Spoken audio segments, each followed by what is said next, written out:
2,000 years ago, a man stood in a desert in Egypt and stared at a shadow on the ground. He had no telescope, no satellite, no computer, no instrument of any kind that we would recognize today. He had the sun above him, a simple wooden stick pressed into the dry Egyptian earth, and a question that had occupied the minds of curious people for generations, but that no one had yet managed to answer with any precision. How big is the world? How large is the earth beneath our feet? Where does it end, if it ends at all? And by the time that shadow moved, by the time the sun had crossed a small arc of the sky above the city of Alexandria, he had his answer. He was off by less than 2%. His name was Eratosthenes. He was a librarian. He lived in the city by the sea, surrounded by papyrus scrolls and a smell of lamp oil and the distant sound of ships in the harbor. He never traveled far from Egypt. He never sailed to the edge of the world or climbed a mountain high enough to see the curve of the horizon. He sat in a library and he thought and he measured and he calculated and he found the answer. Tonight, we are going to follow him there. We are going to walk through the ancient world, step by careful step, and understand not just what he did, but how he thought. We are going to understand the logic, the patience, the extraordinary clarity of mind that it takes to figure out the size of a planet using nothing more than a stick and a shadow and a little geometry. And along the way, we are going to meet others, the philosophers who came before him and prepared the ground for his discovery, and the scholars who came after him and confirmed what he had found. Because the story of how human beings figured out the size of the earth is not the story of one man. It is the story of a chain, a long, slow, careful chain of curious minds, each one passing a torch to the next across centuries and languages and civilizations. So let yourself settle. Let your body grow heavy against whatever surface is holding you right now. Let your breathing slow. There is nowhere you need to be. There is nothing you need to do. Tonight, you are simply going to listen. You are going to let the ancient world unfold around you, quietly, like a story told in the dark by someone who has all the time in the world. We begin at the very beginning. Not with Eratosthenes and his shadow, but with the world that came before him, the world in which the idea of measuring the earth was not just unattempted, but almost unimaginable. To understand what it meant for an ancient human being to figure out the size of the earth, you first have to understand what the world looked like to them. And to do that, you have to do something that is harder than it sounds. You have to set aside everything you already know. Forget the photographs taken from space. Forget the globe on the shelf, the maps on the wall, the satellite images you have seen of continents from 30,000 feet. Forget that you have ever been in an aeroplane and looked down and seen the curvature of the earth at the edge of the sky. Forget all of it. Start from nothing. You are standing in a field. The ground beneath your feet is solid and flat and still. It stretches away in every direction to a horizon that appears perfectly level, a clean line where the land, or the sea, meets the base of the sky. Above you, the sky is a vast dome, and the sun moves across it in a slow arc from east to west, rising every morning and setting every evening with a regularity so perfect, so dependable, that you can set your entire life by it. The stars appear at night in their fixed positions, circling slowly around a single still point in the northern sky, and the moon rises and sets, waxes and wanes, following a cycle so regular that your grandparents could have predicted it without writing anything down.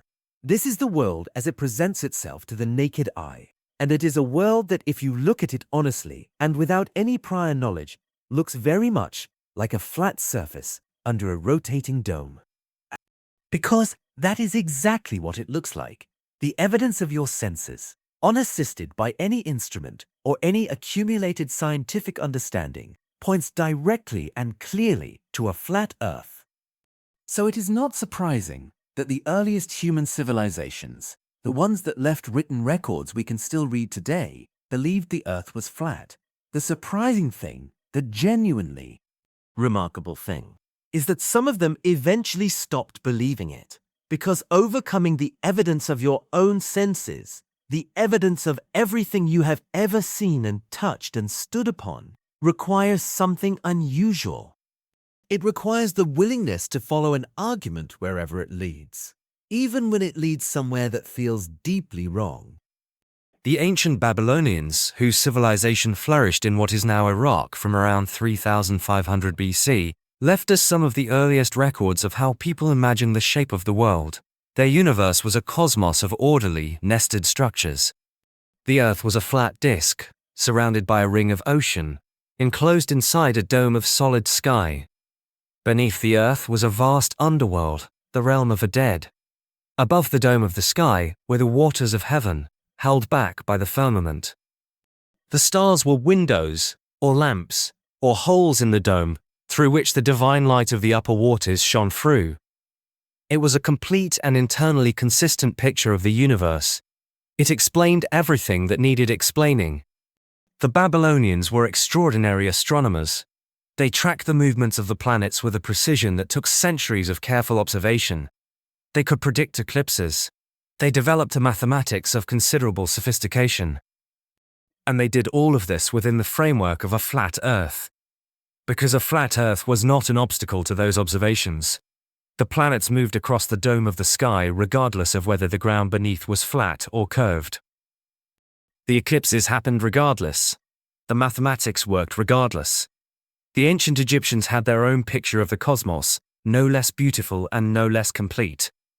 The Earth was a long, flat plain, naturally modeled on the valley of the Nile, which was, for most Egyptians, the entire world that mattered.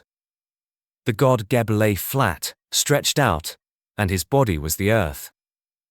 His sister Nut arched over him, her body forming the sky, her fingers and toes touching the four corners of the flat earth. The sun god Ra sailed across Nut's body in a great boat every day, from east to west, and then made the return journey through the underworld every night, passing through the darkness and the realm of the dead, to rise again in the east each morning. Again, a complete picture, a satisfying picture, a picture that made sense of everything that needed to be made sense of. The sun rose and set, the Nile flooded and retreated, the crops grew and were harvested, life continued. The flat earth was more than sufficient to contain all of this. And across the ancient world, from China to India to the great civilizations of Mesoamerica, variations on this basic picture repeated themselves. A flat earth, a dome of sky, waters above and below, the sun and moon and stars moving in predictable arcs across the overhead dome, the world as a stage built for human beings, with the heavens as a backdrop. It is easy, from where we stand today, to smile at these cosmologies, to see them as naive, as primitive, as the charming but mistaken ideas of people who simply did not know better. But that smile is unearned. Those people were not stupid. They were, in many cases, among the most intelligent and observant human beings who have ever lived. They simply did not have access to the accumulated knowledge that we have inherited. They were starting from scratch, with nothing but their eyes and their minds, and they built the best picture they could with the evidence they had. The real question is not why they believed the earth was flat. The real question is what it took. What kind of mind, what kind of culture, what kind of intellectual environment to begin to question it? And the answer to that question leads us inevitably to ancient Greece. 2200, the Greeks begin to wonder. Greece, in the 6th and 5th centuries BC, was in many ways a peculiar place. It was not, by the standards of the ancient world, a great empire. It did not have the vast bureaucratic machinery of Egypt or Babylon. It did not have the agricultural wealth of the great river civilizations. What it had, instead, was a particular kind of intellectual culture, one that placed an unusually high value on argument, on debate, on the willingness to question received wisdom, and to follow a line of reasoning wherever it led. The Greeks had a word, logos, which meant something like reasoned argument or rational explanation. And the Greek philosophers, the people we now call the pre-Socratics, the thinkers who came before Socrates and Plato and Aristotle, were obsessed with logos. They wanted to explain the world not in terms of the actions of gods, not in terms of myth and story and divine will, but in terms of underlying principles, natural principles. Principles that could be reasoned about, argued over, tested against observation. This was genuinely new. Not everywhere, and not completely new, the Babylonian astronomers, as we have seen, brought their own kind of systematic rigor to the observation of the sky. But the Greek philosophical tradition developed something distinctive, the idea that the natural world was, in principle, fully understandable by human reason. And that the way to understand it was to think carefully, argue precisely, and let the evidence decide. It was in this environment that the first serious challenges to the flat Earth emerged. And they came not from observation alone, not from someone noticing a single piece of evidence that the flat Earth could not explain, but from a combination of observation, argument, and the particular Greek love of mathematical elegance. Pythagoras of Samos, who lived from around 570 to 495 BC, is believed by many scholars to have been the first Greek thinker to argue that the Earth was a sphere. His reasons were, by modern standards, not what we would call scientific. He believed that the sphere was the most perfect of all geometric forms, the shape that contained the greatest volume for its surface area, the shape that was perfectly symmetrical from every direction, the shape that embodied mathematical completeness, and the Earth, he reasoned, being the most important and fundamental physical object in the cosmos, must naturally take the most perfect form. This is an argument from aesthetics, not from evidence. And yet, it is not entirely without merit. Pythagoras was not wrong to notice that spheres are, in some deep mathematical sense, special. He was simply applying that insight in a direction that we might find unusual. But the important thing, the historically significant thing, is that he said it. He opened the door. He gave people permission to consider the possibility that the Earth was not flat. And once that door was open, others began to walk through it and to look for actual evidence. The evidence came, as evidence so often does, from paying careful attention to things that everyone had always seen, but no one had really thought about. Sailors had long noticed something strange about the sea. When a ship sailed away from the shore, it did not simply grow smaller and smaller until it vanished into the distance, the way an object would if you walked away from it across a flat plain. Instead, it disappeared in a particular way. The hull, the body of the ship, disappeared first, and the mast and sails remained visible longer. The ship appeared to sink into the sea, to be swallowed from the bottom up, as though the surface of the water was rising up to meet it. This is a phenomenon that you can still observe today if you watch a ship sailing away over the horizon. And it is a phenomenon that is very difficult to explain if the Earth is flat. On a flat surface, an object moving away from you should simply shrink uniformly, every part of it getting smaller at the same rate until it becomes too small to see. But that is not what happens. The bottom disappears first, and the only explanation for that is that the surface is curved, that the ship is moving over the arc of the Earth, and the hull drops below the curve of the horizon before the mast does. Greek philosophers noticed this. They talked about it. They argued about what it implied. And gradually, across the 5th and 4th centuries BC, the idea that the Earth was a sphere began to gain ground, not as a metaphysical preference, but as a conclusion supported by actual observation. But it was Aristotle, born in 384 BC, in the small town of Stagira in northern Greece, who gathered all of these threads together and made a most complete and convincing argument that had yet been made for a spherical Earth. And he did it in a way that demonstrated not just that the Earth was round, but how you could know that it was round, how you could read the shape of the world from the evidence that the world itself provided, if only you knew how to look. Aristotle was, by any standard, one of the most extraordinary minds in the history of human civilization. He was a student of Plato. He was a student of Socrates. He later became the tutor of a young Macedonian prince named Alexander, who would go on to conquer much of the known world and be remembered as Alexander the Great. He founded a school in Athens called the Lyceum, where he taught and wrote for years. Walking slowly through the colonnaded gardens, his school was called the Peripatetic School, from the Greek word for walking, dictating to students, revising his lectures, producing the most comprehensive body of written work that any single person had yet produced in the history of human thought. He wrote about logic and developed a system of formal reasoning that would dominate Western thought for 2,000 years.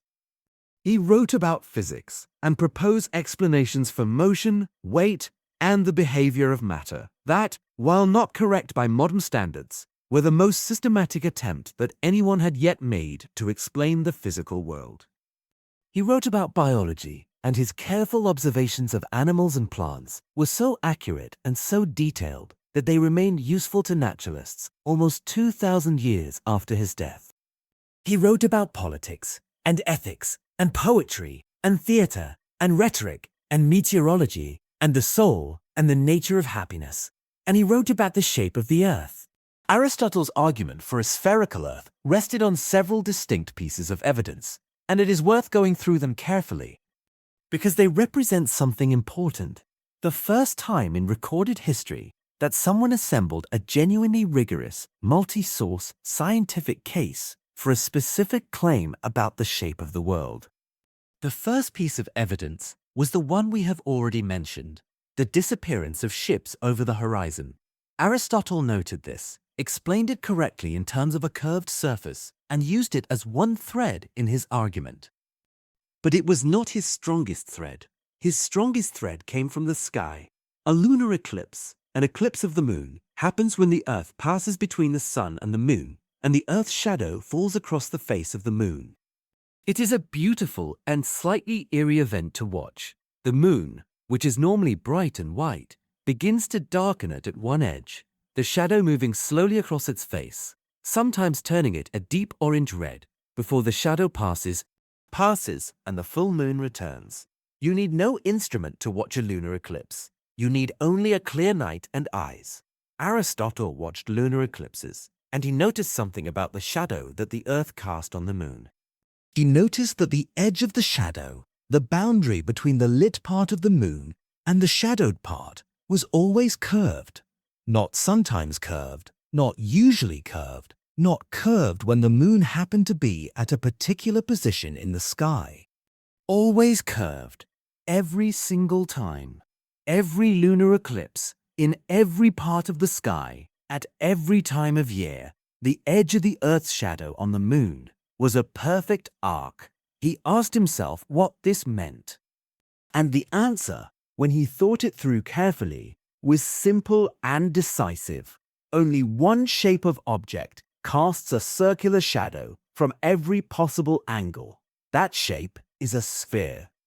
A flat disk casts different shapes of shadow depending on the angle of the light. Sometimes a circle when the light comes from directly in front, but sometimes an ellipse, and sometimes, when the light comes from the side, a very thin line.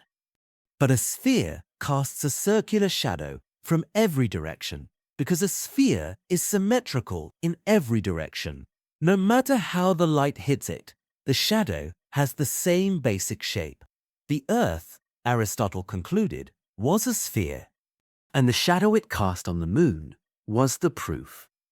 He had a third piece of evidence, which was perhaps the most elegant of all, because it was based not on watching something that happened occasionally, like a lunar eclipse, but on a simple observation that anyone could make by traveling. Aristotle noted that when you move south, when you travel from Greece toward Egypt, toward the African coast, toward the equator, new stars appear above the southern horizon that are not visible from Greece. Stars that you have never seen before emerge from below the edge of the sky and rise into view. And at the same time, stars that are familiar from Greece sink lower in the north and eventually, if you travel far enough south, disappear below the northern horizon. This is a phenomenon that only makes sense if the Earth's surface is curved. On a flat surface, the stars would look the same from everywhere. Every point on a flat plane has the same view of the sky above it. But on a curved surface, moving in one direction tilts your perspective, and the stars you can see change. You are, in effect, looking out at the sky from a different angle. The stars that were behind the curve of the Earth from your original position come into view, and the ones that were overhead begin to tilt away. Aristotle put all three of these arguments together: the vanishing ships, the curved shadow on the moon, the changing stars, and produced what was, for its time, a decisive case for a spherical Earth. By the time he died, in 322 BC, the question of the Earth's shape was, among educated Greeks, essentially settled. The Earth was a sphere. This was not a hypothesis, or a preference, or a philosophical position. It was a conclusion, supported by multiple independent lines of evidence. The question that remained was how big a sphere it was. And that question was how a sea, a real and powerful subject. Hey Sarah, where is that? Because while the shape of the Earth could be deduced from careful observation, from watching shadows and ships and stars, the size required something more. It required measurement. And measurement of that kind, at that scale, measuring something the size of an entire planet, required a particular kind of genius. The kind of genius that could look at something as small and ordinary as the shadow of a stick on the ground and see in it the answer to one of the largest questions ever asked. By the 3rd century BC, the greatest city in the world was not Athens. It was not Rome, which was still a relatively minor power on the Italian peninsula. It was not Babylon, which had long since been absorbed into the empires of others. The greatest city in the world was Alexandria, and it sat on the coast of Egypt like a jewel at the edge of the Mediterranean Sea. Alexander the Great had founded Alexandria in 331 BC during his conquest of Egypt as part of his sweeping campaign to bring the entire known world under Macedonian control. He chose the site carefully, a narrow strip of land between the sea and a long shallow lake called Mareotis, with 2 natural harbors, one opening to the Mediterranean and one to the Nile, giving the city access to both the sea trade of the Mediterranean world and the river trade of Egypt's interior. Then Alexander moved on, continuing his campaign eastward, and he never returned. He died in Babylon in 323 BC, at the age of 32, and his empire was divided among his generals. Egypt fell to one of those generals, a man named Ptolemy, who became Ptolemy I and who founded a dynasty, the Ptolemaic dynasty, that would rule Egypt for nearly 300 years until the death of Cleopatra in 30 BC. And it was the Ptolemaic rulers of Egypt who turned Alexandria into what it became, the intellectual capital of the ancient Mediterranean world, the city where the most ambitious project in the history of human knowledge was undertaken. That project was the library. The Library of Alexandria was not just a building full of books. It was an institution of astonishing scope and ambition, a funded, staffed, deliberately designed attempt to gather in one place every piece of writing that the human world had produced. The Ptolemaic kings who built and maintained it had a policy, aggressive, some might say piratical, of collecting texts from every possible source. Every ship that docked in Alexandra's harbor was required to surrender any scrolls it was carrying. The scrolls were brought to the library, where they were copied by teams of trained scribes. The copies were returned to their owners. The originals stayed in Alexandria. Scholars were invited to Alexandria from every part of the Greek-speaking world and beyond it, from Persia and India and Egypt itself, to come and work in the library and in the associated institution called the Mauseon, a kind of ancient university attached to the library, where scholars could live and work and think, supported by the generosity of the Ptolemaic state. Mathematicians, poets, physicians, astronomers, geographers, philosophers, literary critics, all of them came, drawn by the collections, the funding, the company of other brilliant minds, and the extraordinary privilege of working in a place where you could, on any given afternoon, pull from the shelves a scroll written by Aristotle or Euclid or Hippocrates and read their actual words. By the middle of the 3rd century BC, the library is estimated to have contained between 400,000 and 700,000 individual scrolls.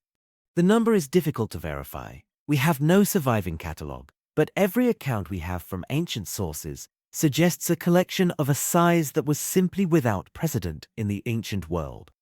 Plays, histories, medical texts, mathematical treatises, astronomical records, philosophical dialogues, geographical descriptions, works of poetry and rhetoric and engineering, the entire recorded output of centuries of mathematical texts is the only thing ever greater than the only part of the charismatic text, or is the only thing of the same only priests and failures, gathered in one place by an institution with the wealth and the will to do it. Into this world, in approximately 240 BC, a man named Eratosthenes arrived as the new chief librarian.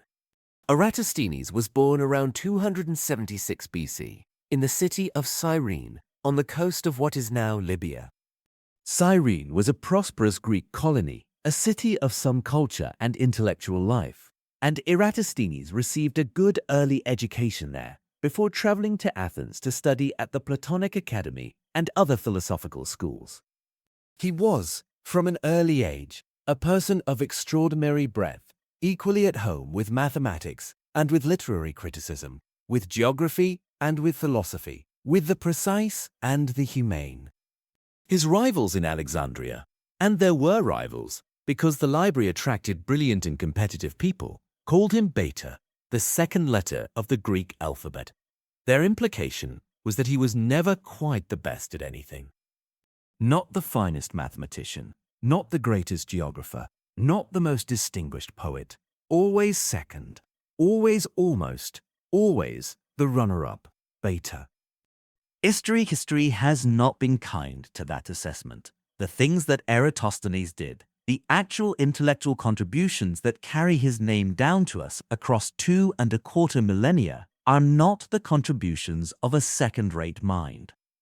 They are the contributions of someone who saw connections that others missed, who applied the tools of one discipline to the questions of another, who was willing to think not just carefully, but broadly, and who understood that the most interesting questions often sit at the boundaries between fields rather than safely within any one of them. He invented a method for finding prime numbers, the integers that are divisible only by themselves and one, that still bears his name. The sieve of Eratosthenes is taught in mathematics classrooms today, 23 centuries after its invention, because it is still one of the most elegant and efficient methods for identifying primes that has ever been devised. He made a map of the known world, which was used and referenced by geographers for centuries. He wrote a systematic geography of the Earth's surface, a work called Geographica that was the first serious attempt to describe the physical features of the world with both accuracy and system. He wrote poetry. He wrote literary criticism. He wrote on the history of philosophy. And one afternoon, in the library, he read a note in a scroll, and he understood something that no one had understood before, and that understanding would eventually give him the size of the earth. The note was in a traveler's account of the city of Cyane. Cyane was a city in the far south of Egypt, roughly 800 kilometers up the Nile from Alexandria, near the first cataract of the river, in what is now the area around the modern city of Aswan. It was an important city, the gateway to Nubia and the African interior, and people traveled there often enough that accounts of it had made their way into the library's collections. The particular account that caught Eratosthenes' attention describes something that happened every year at Syene, on the day of the summer solstice, the longest day of the year, the day when the sun reaches its highest point in the sky, and the northern hemisphere is tilted most directly toward it. On that day, at noon, when the sun was at its peak, something unusual happened at a particular deep well in the city. The sun shone directly down into the well, all the way to the water at the bottom, not just to the top of the well, all the way down. You could see the reflection of the sun in the water far below. And a vertical stick placed in the ground next to the well cast no shadow, not a small shadow, not a faint shadow, no shadow at all. The sun was directly, perfectly overhead, precisely at the zenith.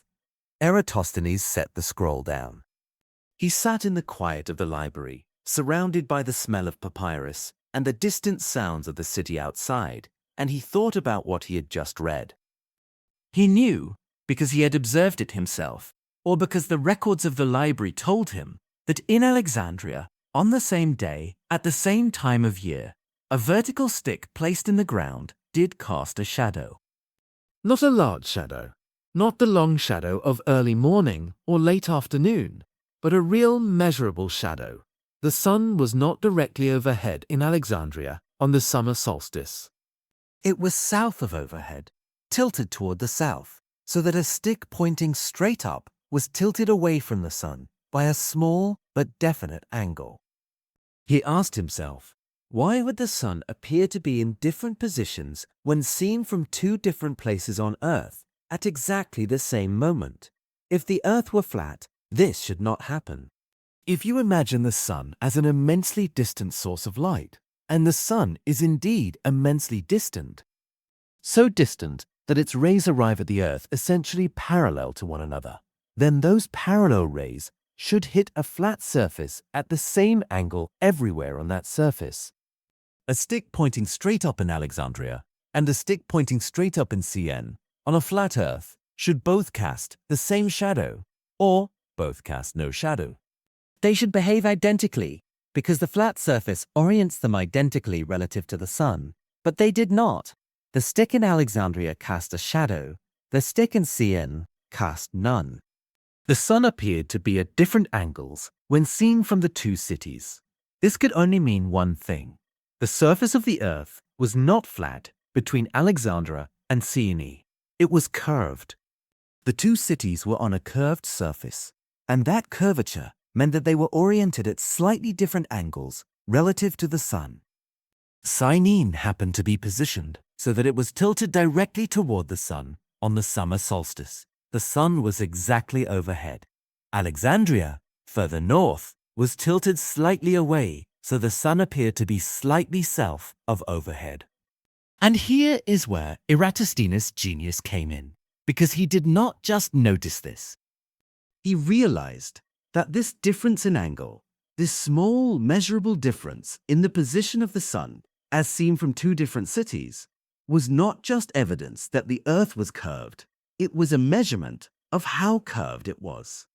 It was a measurement of how much of the Earth's total curvature lay between Alexandria and Syene. And if he could measure that angle, and if he knew the distance between the two cities, he could calculate the size of the whole sphere. The logic is simple, and it is beautiful. A full circle contains 360 degrees. If the distance between Alexandria and Syene corresponds to a certain fraction of a full circle, if the angle between them, as seen from the center of the Earth, is a certain number of degrees, then the distance between them is that same fraction of the Earth's full circumference. If the two cities are separated by 1/10 of the circle, the distance between them is 1/10 of the circumference. If they are separated by 1/100th of a circle, the distance between them is 1/100th of the circumference. Multiply the distance by the appropriate factor, and you have the circumference of the whole Earth. 7800. The measurement drift zone begins. Eratosthenes set up a simple instrument called a scaphe, a hemispherical bronze bull with a vertical pointer at its center. designed to measure the angle of shadows with precision.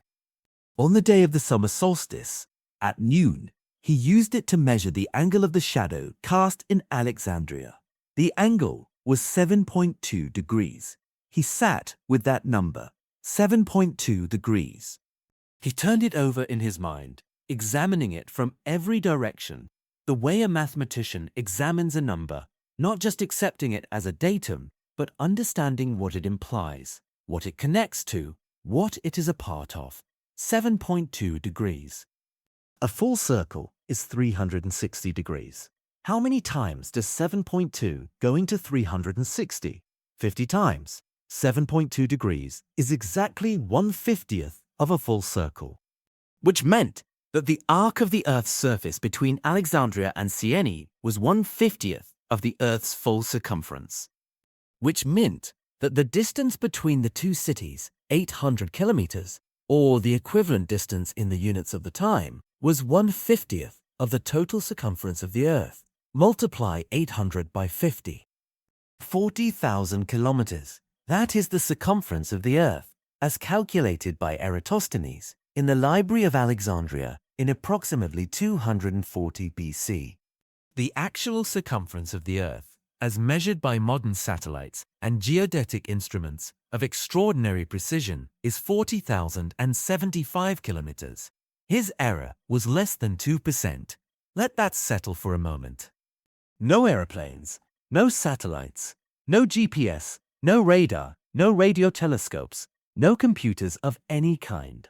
A bronze bowl, a shadow, the recorded account of a traveler who had noticed something interesting about a well. A hired walker, called a bemetist, whose job was to walk with a measured, consistent stride between Alexandria and Syene and count the paces, so that the distance between the two cities could be known with reasonable accuracy. A little geometry, and a number that was correct to within 2% of the truth, a truth that would not be independently verified with better instruments for more than 1,000 years. This is what human intelligence can do when it is pointed in the right direction. When it is patient enough to observe carefully, honest enough to follow the evidence wherever it leads, and creative enough to see that the answer to an enormous question might be hiding in something as small and ordinary as the shadow of a stick on a warm Egyptian afternoon. There is something in this that, if you let yourself feel it, can produce a very particular kind of emotion.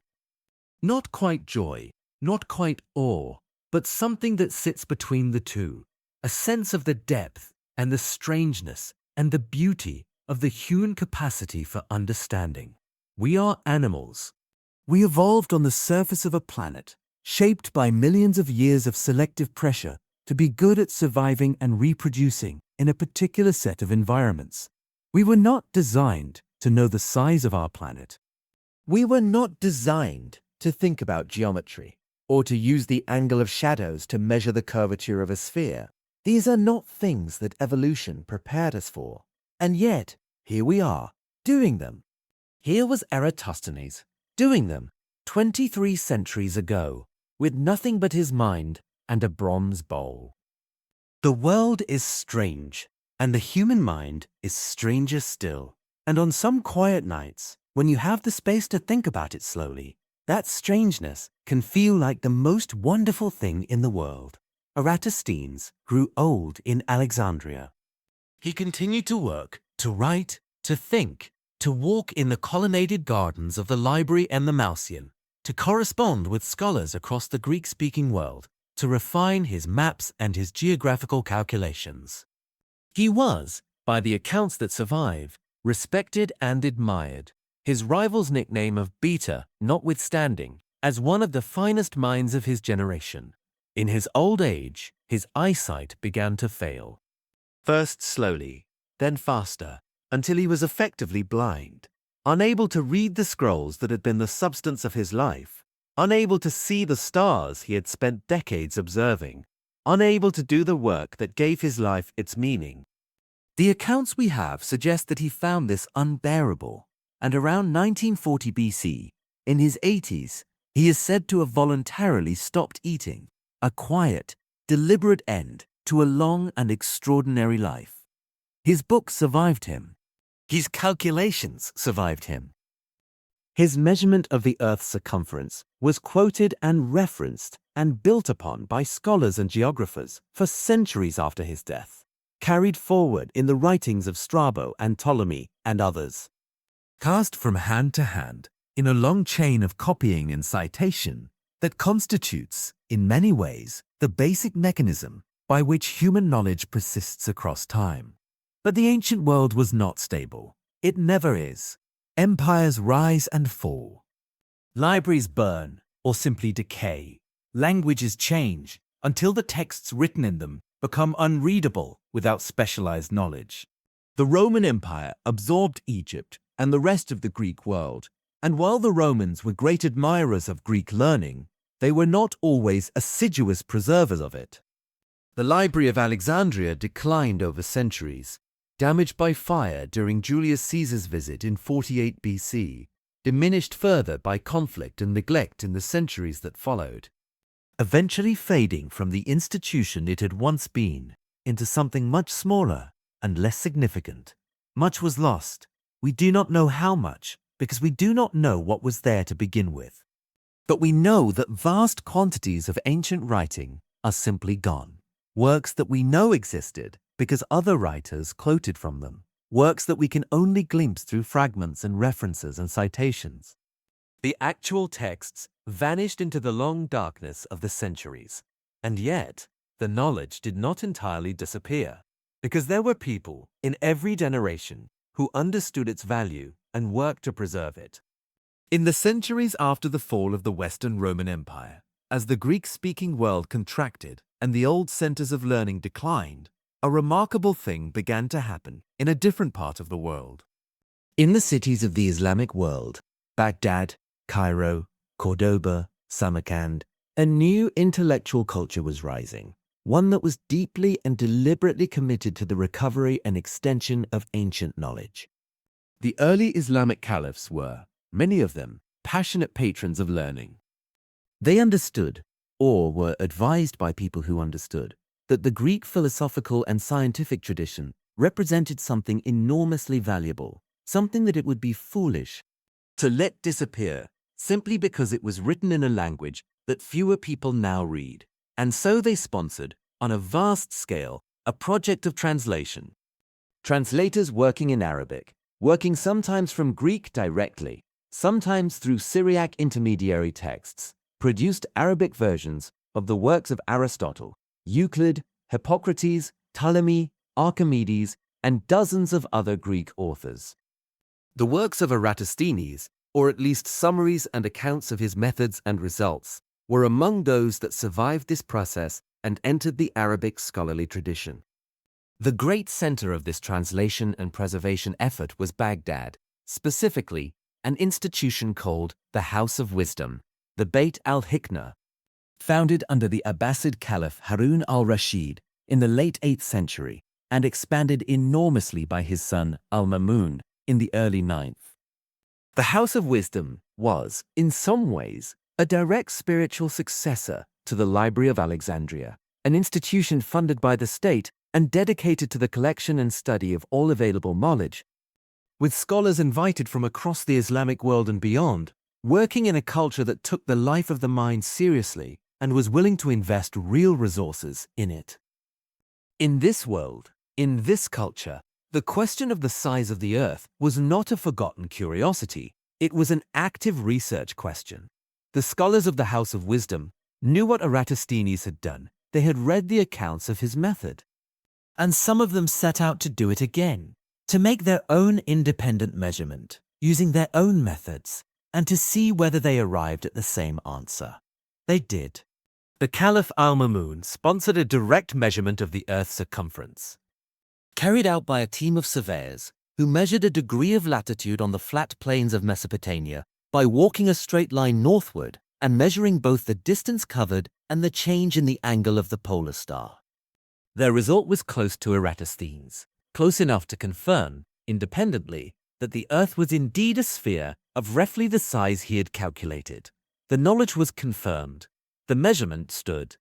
And then came Al-Biruni. Abu Rayhan, Muhammad ibn Ahmad Beranoun, was born in 9073 AD in the Qa'im region. Of all the city, he was, by any measure, one of the most remarkable scholars of the medieval world. A man whose intellectual range was so extraordinary that modern scholars have difficulty knowing how to categorize him. Was he a mathematician, a physicist, an astronomer, a geographer, a historian, a linguist, a pharmacologist?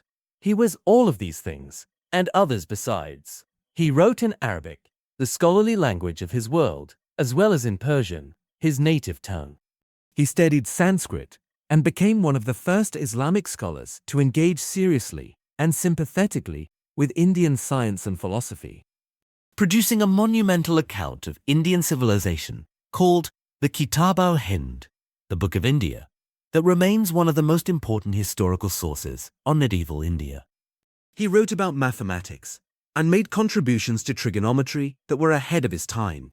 He wrote about astronomy and made careful observations of the movements of celestial bodies. He wrote about the nature of gravity and anticipated by centuries some ideas that would later be associated with Newton.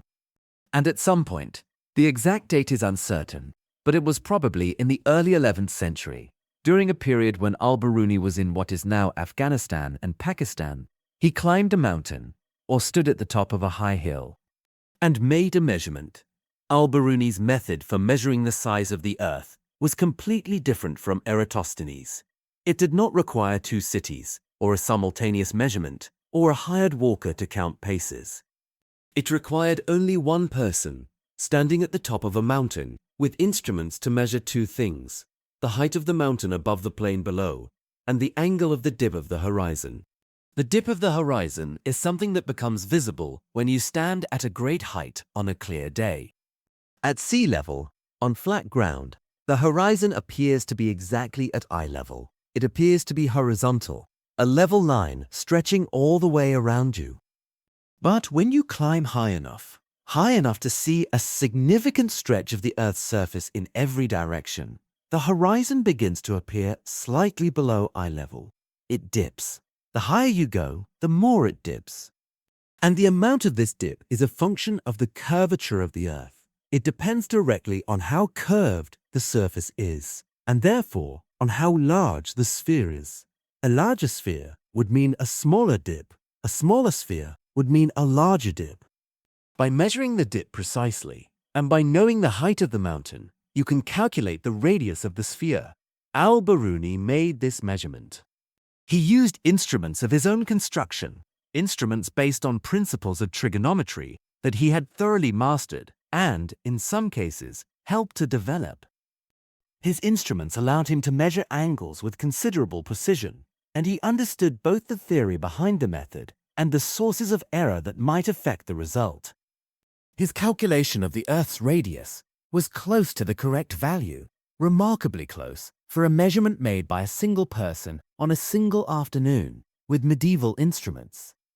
Close enough to confirm, once again, from a completely independent direction, using a completely independent method, what Eratosthenes had found 12 centuries before him. The Earth was large. The Earth was a sphere. The Earth was approximately the size that the Librarian of Alexandria had calculated from the shadow of a stick in the 3rd century BC. This is one of the things that the history of science teaches you. When you look at it slowly and carefully enough, the truth is robust. The truth is persistent. It does not depend on any single person finding it, or any single method of discovering it, or any single culture or language or tradition preserving it. When something is genuinely true, when a measurement corresponds to a real feature of the real world, then it can be found again. It can be found by different people, using different methods, working in different centuries and different languages, and they will find the same thing. The universe is consistent. It gives the same answers to the same questions every time to everyone who asks carefully enough. Eratosthenes asked carefully. Al-Biruni asked carefully. The scholars of the House of Wisdom asked carefully. And they all got the same answer. The same round Earth. The same 40,000 kilometers. The same sphere, turning slowly in the same dark space, carrying them all on its surface, answering their questions with the patient consistency of something that simply is what it is. 1118:00. What it means, very slow. You are lying on that same Earth right now. The same sphere that Eratosthenes measured from the library window. The same sphere that Aristotle proved was round from the shadow it cast on the moon. The same sphere that Al-Biruni calculated from the dip of the horizon on a clear afternoon in the foothills of the Himalayas. The same sphere that has been circling the same sun for 4.5 billion years, carrying its cargo of oceans and mountains and living things through the same slow orbit, year after year after year. It is 40,075 kilometers around. It has always been 40,075 kilometers around. It was that size when the first single-celled organisms appeared in its oceans 3.5 billion years ago.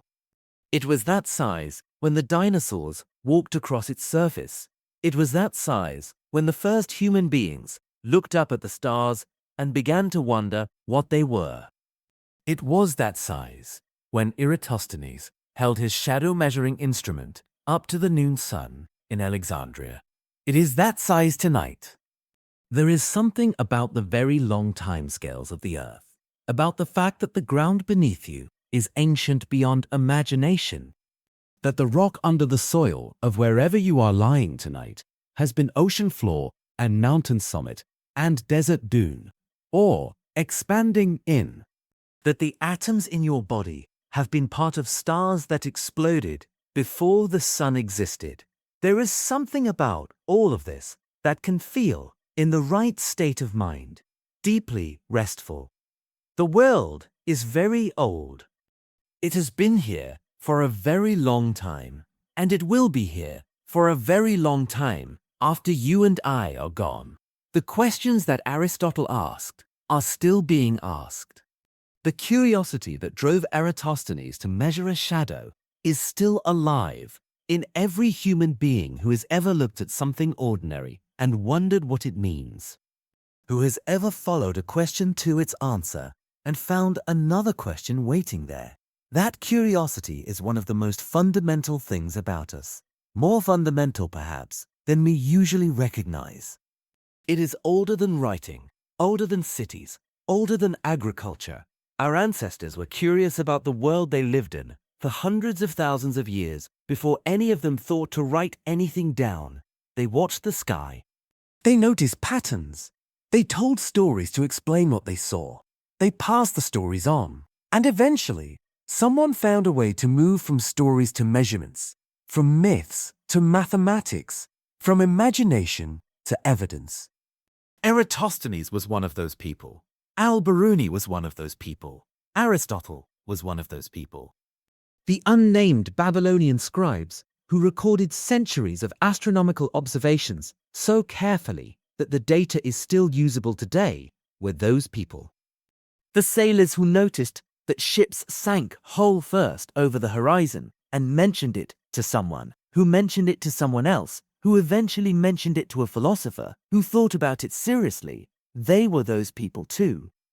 The knowledge we have inherit the product of an unimaginably long chain of curious minds.